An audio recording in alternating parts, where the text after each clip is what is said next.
ठीक। ये प्रोसेस बहुत इजी होना चाहिए. This should not have so many nitty gritties के इसको अचीव करते करते जो आपका कंसाइनी है, जो आपका इंपोर्टर है, उसका आपको ऑर्डर डिले होना शुरू हो जाए.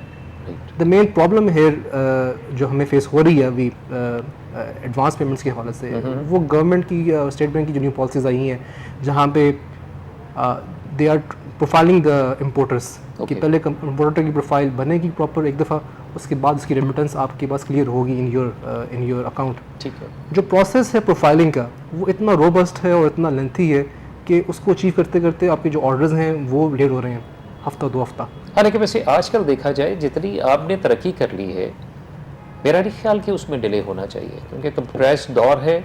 आप तक वो तमाम तो प्रोफाइल पहुंच जाते हैं और सिंगल क्लिक जो है ना आपके वो सारी चीज़ें हासिल कर सकते हैं. तो उसके बावजूद मेरा ख्याल है कि वो प्रोसेसेस जो गवर्नमेंट के हवाले से चलते हैं, it takes time. Definitely takes time, लेकिन that time is too expensive. Okay, ठीक. और उस टाइम टेकिंग प्रोसेस के अंदर आपकी जो ऑर्डर्स की मैनेजमेंट है वो बड़ी हिंडर होती है. स्पेशली अगर आप बात करें स्पोर्ट्स वेयर की बात कर लें या इवन आप बात कर लें सर्जिकल इंस्ट्रूमेंट्स की, कुछ ऐसे आपके पास क्लाइंट्स आते हैं जिनके ऑर्डर्स छोटे होते हैं, जिनकी रेंज होती है 10,000, स्पोर्ट्स वेयर में $10,000 पे आती है, $20,000 पे आती है. अब वो $20,000 का जो ऑर्डर है स्पोर्ट्स वेयर का वो वापस लॉग हो गया है. अब consignee is waiting for the production to start and the exporter the producer is waiting for the money to clear, ताकि उसकी वो मैन्युफैक्चरिंग शुरू कराए. ओके. तो जब तक उसकी क्लियरेंस नहीं होगी he can't start the manufacturing process. Absolutely. It will take time. और जो वो टाइम है, टाइम इज़ द मनी. आपका ऑर्डर लेट हो रहा है, आपका कंसाइनिंग आपका जो कस्टमर है वो खुश नहीं है. जी. तो this process should not take maximum for more than 2 days जो भी इंटायर है. लेकिन क्योंकि गवर्नमेंट की पॉलिसीज़ हैं, बिजनेस मुश्किल कर रहे हैं करना, तो ये सियालकोट की जो आजकल मार्केट है उसको बहुत हैम्पर कर रही है ये चीज़. राइट. सो नाज़रीन, इस प्रोग्राम के हवाले से गवर्नमेंट के जितने भी करता धरता है से रिक्वेस्ट यही करनी है कि अगर हम एक तौर पर पाकिस्तान के मौशी हालात के हवाले से उसका रोना रोते रहते हैं तो क्यों ना अपने आप को दुरुस्त कर लें. I am not talking about a single personal, I am just talking about the overall पूरी इकॉनमी के हवाले से जितने जितने लोग इसमें इन्वॉल्व हैं वो तमाम तर को इसके बारे में सोचना होगा. इंडिविजुअली नहीं, कम्युनिटी के बेस पे एज अ नेशन. अगर नेशन बनना है तो उसके बारे में सोचना पड़ेगा. ये जितने भी हमारी कंस्ट्रेंट्स हैं ये हमें बहुत पीछे लेके जा रही हैं, और यहाँ पे आप इंडिविजुअलिज्म को जब प्रमोट करेंगे तो खुदा की कसम मैं आपको बता रहा हूँ कि दुनिया में इतने आप पीछे रह जाओगे, जो कि ऑलरेडी आप पीछे हो, मज़ीद इससे नीचे गिर जाओगे और फिर आपको उठाने वाला कोई नहीं. ये आपके पास इस वक्त गोल्डन एरा है. अगर थोड़ी सी मार पड़ी है ठीक है, it's okay, fine, it's a part of life, लेकिन we will have to just boost up yourself. ये हमेशा याद रखिए. तो कुबैल, ये आपने सर्जिकल इंस्ट्रूमेंट्स के हवाले से जब आप स्टेप ले रहे हो तो इसमें कितनी इन्वेस्टमेंट इन्वॉल्व है इनिशियली? अगर हमारे जितने भी देखने वाले नाजरीन हैं 30,000 उसमें interested. 30,000 still that was the start.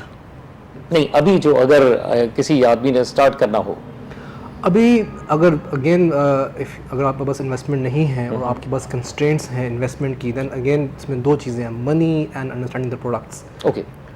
अगर आपके पास 1 लाख रुपया है तो आप शुरू कर सकते हैं. ओके. और अगेन प्रोडक्शन को समझना बहुत ज़रूरी है, मार्केट को समझना बहुत ज़रूरी है, वरना आप लाख पैसा कर देंगे अपना. राइट. तो इसका आप इंटरनेशनल के अलावा लोकल में आप सजेस्ट करेंगे इसको? लोकल की मार्केट इतनी फेवरेबल नहीं है, आइदर वो सर्जिकल की हो, आइदर वो स्पोर्ट्स वेयर की हो. ठीक है. क्योंकि यहाँ पे क्वालिटी की एप्रिसिएशन नहीं है और वो क्वालिटी की आपको प्राइसिंग होती है. ठीक हो गया. एंड व्हाट अबाउट, मैं I am just talking about those people who are not having international relations like, तो अगर वो लोकली करना चाहिए सर्जिकल इंस्ट्रूमेंट्स के हवाले से, वो आपने डेडलाइन उसकी बता दी कि जी ये ऐसे हो नहीं सकता. तो if you just talk about the textile, तो टेक्सटाइल में कितने प्रॉस्पेक्ट्स हैं? टेक्सटाइल में आपकी लोकल इंडस्ट्री की बहुत प्रॉस्पेक्ट्स हैं. ओके. और अगेन उसमें आपको लोकल मार्केट, उनका कंज्यूमर बिहेवियर समझने की बहुत ज़रूरत है. ठीक है. और आपके क्या ट्रेंड्स हैं और क्या चलेगा, क्या बिकेगा, उसको समझने की बहुत ज़रूरत है. ओके. और आपको अपनी इसके अंदर investments, you have to make it minimal and you have to use your maximum experience in the whole process. बजाय कि आप चीज़ों को आप किसी पर डिपेंड हो for your BD, for your marketing process, for your other processes involve in the business establishment. आप उसको खुद करें. ठीक हो जाए कि आप किसी पे डिपेंड करें। The more you will depend on somebody, आपकी चीज़ें उतनी ख़राब होंगी। उतनी ज़्यादा ख़राब हो जाए। अच्छा, ये भी इसके चलते चलते ये भी बता दीजिएगा कि अगर हम टेक्सटाइल के हवाले से, जैसे कि हमारे में मुख्तलिफ़ किस्म के ना हम लोग प्रोग्राम कंडक्ट करवाते हैं, इसमें बहुत सारे स्पेशलिस्ट भी आते हैं। अब टेक्सटाइल से रिलेटेड अगर पूछा जाए, फिर वही लोगों के जहन में सवाल आता है कि अगेन मिनिमम इन्वेस्टमेंट कितनी होनी चाहिए, क्योंकि कुमेल हमारे जो प्रोग्राम का जो थीम है ना, and that is regarding the career, तो हमारे जितने भी नाजरीन हैं वो इस बारे में जानना चाहते हैं कि अगर टेक्सटाइल का बिज़नेस भी किया जाए तो कम से कम कितनी अमाउंट से स्टार्ट होता है। देखिए, it depends on your output कि आप कितनी आउटपुट लेना चाहते हैं अपने ठीक है। बिजनेस में से, और उसको आप उतना खेल सकते हैं। The initial investment for the textile business can be to good at Pakistani 2 lakh रुपया, ओके और इसको अगर आप 5 लाख पे ले जाते हैं एज अ स्टार्टअप, तो this is still favourable. Okay, तो उसमें क्या प्रोसेस होगा जी? किस किस चीज़ को आप यानी कि फोकस करोगे कि जी हमारी ये वाली आर्टिकल है जो कि हमारी लोकल यूज़ के लिए जो है ना वो बेहतर हो सकता है? उसमें आपकी you have to understand again the consumer behaviour. और अगर आप बात करते हैं इसमें स्पेसिफिकली ई कॉमर्स की, ऑनलाइन सेलिंग की, तो वहाँ पे आके आपको देखना है कि ऑनलाइन जो आपका बायर है वो क्या बाय कर रहा है, ठीक और है। आपकी नीश क्या है। क्या आप उसको प्रोडक्ट्स दे रहे हैं एक्सपेंसिव, क्या वो आपसे बाय करेगा, ठीक है। या आपसे वो बाय करेगा सस्ते प्रोडक्ट्स। Done. नॉर्मली जो पाकिस्तानी मार्केट की जो ऑनलाइन बाइंग ट्रेंड्स हैं, उसमें consumer they want to play safe, they don't want to spend too much money on the products, Exactly. This is the end case. They want COD again. और वो जो products हैं आपके, they have to be affordable, their quality has to be good, Okay. और आपने ऐसी offer देनी है कि आपका जो कंज्यूमर है वो उसको बाय करने में विलिंग हो। Okay. और मेन जो इसमें आपकी नीश है, again depends on your interest and आपकी मार्केट रिसर्च क्या है, आप अपने आप को कहाँ देख रहे हो कि आपकी जो प्रोडक्ट है वो कैप्चर कर सकती है। ठीक हो। उसमें आपकी जो, अगर आप टी शर्ट भी लेने, सिंपल टी शर्ट, अगर आप उसको अच्छे से डिज़ाइन कर लें, उसको अच्छे से मार्केट कर लें, तो वो भी बिकेगी और बहुत बिकेगी।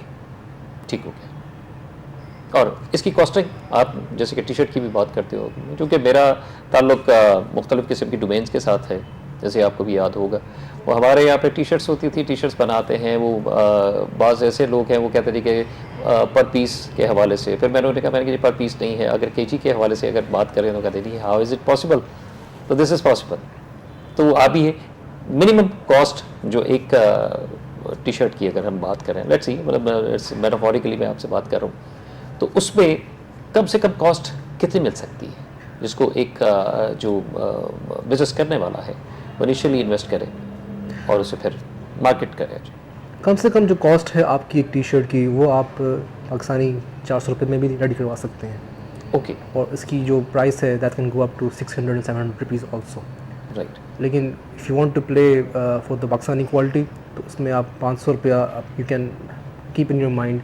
और अगेन इसके अंदर वही आपकी बड़ी बात है कि इसके ऊपर केजी आप उठाएं और इसकी प्रोडक्शन आपके हाथ में हो, आप उसको आउटसोर्स ना कर रहे हो। बिल्कुल। आउटसोर्स अगर कर भी रहे हो तो आपको रॉ मटेरियल आपके हाथ के अंदर हो। आपके बिल्कुल ऐसे। That's how you can save money. Right right. अच्छा, आपकी डोमेन्स कौन कौन सी हैं? इसी में अगर टेक्सटाइल की हम बात करें तो नाज़रीन को ये लाजमी बताया जाए कि कुमैल साहब जो इस वक्त टेक्सटाइल के बिज़नेस में भी हैं, वो कौन कौन सी डोमेन में काम कर रहे हैं? जो हमारी डोमेन है टेक्सटाइल की, उसमें हम मोस्टली हम कैटर कर रहे हैं आपके स्पोर्ट्स वेयर गुड्स को, ओके और आपकी हेवी बाइक्स के प्रोडक्ट्स को, ओके आपकी कुछ लेदर की प्रोडक्ट्स हैं उनको देख रहे हैं, और उसके बाद इसमें आपके स्पेशल सेफ्टी प्रोडक्ट्स आती हैं, जिसमें आपके सेफ्टी इक्विपमेंट जैकेट्स आती हैं, हेलमेट्स है नहीं, आपके ग्लव्स आते हैं, और फायर प्रूफ जो प्रोडक्ट्स जी जी जी फायर प्रूफ प्रोडक्ट्स भी हैं। फायर प्रूफ प्रोडक्ट्स थोड़ी कम है, लेकिन स्टिल पाकिस्तान मार्केट्स के ऊपर लेके आ रही है, इसमें हम ऊपर आ रहे हैं रॉ मटेरियल के हवाले से। और सेफ्टी इक्विपमेंट आपके हैं, अगेन आपके जो स्पेशलाइज्ड प्रोडक्ट्स हैं, आपके यूनिफॉर्म्स हैं जो कि डिफरेंट क्लब्स USA में, आपके कनाडा में, डिफरेंट एरियाज़ में छोटे मोटे क्लब्स बने होते हैं, वो आपसे कस्टम ऑर्डर देते हैं, आप उनको सब्लिमेशन के ऊपर आप उनको आप शर्ट्स, उनकी किट्स आप उनको भेज सकते हैं। ठीक हो गया।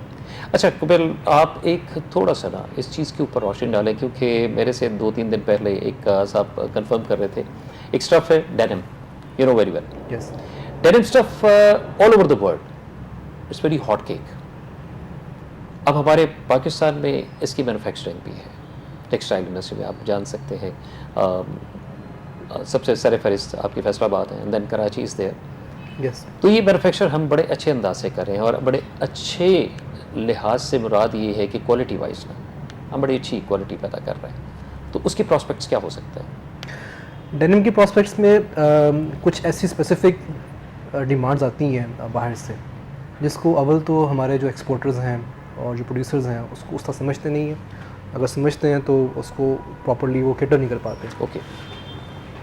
डेनिम के अंदर आपके पास वेस्टर्न स्टाइल के प्रोडक्ट्स हैं, डेनिम की अपनी बहुत क्वालिटीज़ हैं और डेनिम की क्वालिटी को समझना बहुत ज़रूरी है, मार्केट्स को समझना बहुत ज़रूरी है और जो कस्टमर की रिक्वायरमेंट है उसको समझना इसमें अगेन बहुत ज़रूरी है। ऐसे just to give you a small example, एक कस्टमर ने मुझे पीछे इंक्वायरी सेंड की कि ही नीड्स अ डेनिम और उसकी रिक्वायरमेंट ये थी कि वो डेनिम उसकी जो है फ्रंट एंड बैक उसकी जो टेक्सचर है वो सेम ब्लैक हो। It should not have threads on behind white threads now. Right. तो वो फैब्रिक आपका जो रॉ मटेरियल है उसको सोर्स करना भी एक तो बहुत मुश्किल मरहला बन गया ठीक है। और सोर्स होने के बाद उसकी प्राइस का इशू बन गया। तो अगेन अगर हम उसकी जो सोर्सिंग है वो इजी कर लें और कस्टमर की डिमांड्स को समझें तो this can go definitely ahead. Right. अच्छा, अब टेक्सटाइल से एक सफ़र जो आपने आगाज़ उसका किया है जो बहुत बड़ा मैं कहता हूँ समंदर है, यस और that is the demand of the era. IT software house जब डेवलप करता है तो it means you must have some sort of the knowledge regarding this field.